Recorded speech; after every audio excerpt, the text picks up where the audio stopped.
अल्लाह बहुत दर्द। चाचा आप भी ना इतनी सी बात के लिए किसी को बुलाने की क्या जरूरत है, मैं मल देती हूँ, लाइए। नहीं नहीं बेटा तुम नहीं।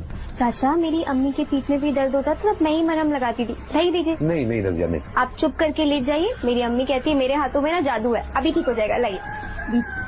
आइए आप लेट जाइए, आइए। ठीक है तुम कहती हो तो। संभाल के संभाल के, आराम से। वो मेरी पीठ पे मरहम लगाती रही, मैंने उसके बदन की गर्माहट को महसूस किया। रजिया एक बात कहूं, अगर इसी तरह काम करती रहोगी ना तो कुछ नहीं होगा।